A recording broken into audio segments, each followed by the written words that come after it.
जिस मुल्क में मिंबर बिकता और बकता हो उस मिंबर पे उस मुल्क पे भी नहुसत का दौर आ जाता है और फिर लीडर ऑफ अपोजिशन भी बनाते हैं और राजा रियाज जैसे लोगों को। शेख साहब आपकी इजाज़त से, सॉरी मैं आपकी बात को काट रही हूँ, अगर सैलाब मुतासिरीन के लिए कोई भी इमदाद इकट्ठी करता है, खान साहब इकट्ठी करें, कोई और इकट्ठी करे, आप इकट्ठी कर लें, तो वो तो सैलाब मुतासिरीन की मदद के लिए इकट्ठी की जा रही है, उसमें मुकाबलेबाजी क्यों शुरू हो जाती है?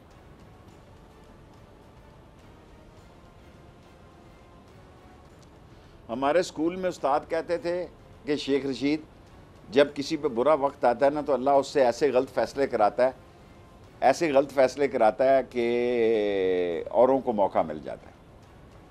देखें, ये जो हमारी हुकूमत को निकाला गया, साजिश के ज़रिए निकाला गया और 2 वोटों की अक्सरियत हाउस में ख़रीदो फरोख्त की गई, मिंबरों की मंडी लगी। आप मुझे बताएं, वो भी कोई मुल्क है जमहूरी जहाँ मिंबर बिकते हों?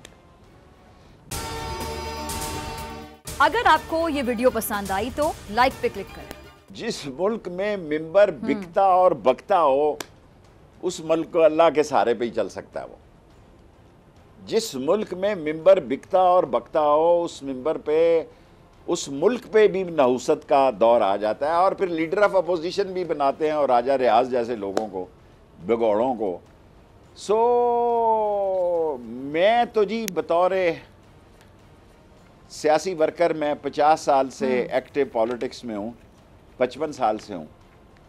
मैंने स्कूल में कैद काट ली थी, कोर्ट मार्शल हो गया था मेरा, और बच्चों की जेल हरीपुर में मैंने जेल काटी और ख्वाजा सफदर मरहूम ने मेरे कोड़े तो माफ़ करा दिए और ज़हूरलाई ने।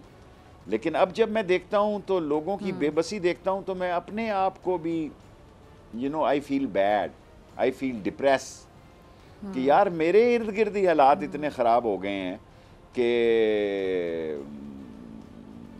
लोग तंग हैं, इतने तंग हैं लोग। मैं इसलिए नहीं कह रहा कि मैं कुछ सियासत कर रहा हूँ, मैं खुदा को गवाह बना के कहता हूँ कि जो भी मेरी बात सुन रहा है कि मैं अपोजिशन में होने के बावजूद ये कहता हूँ कि लोग बहुत तंग हैं मेरे इर्द गिर्द।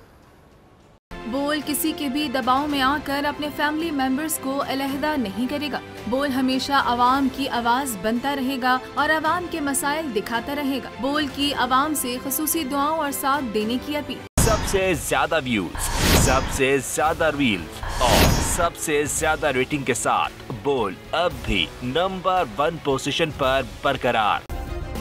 सब्सक्राइब करें और बेल दबाएं ताकि कोई खबर रह न जाए।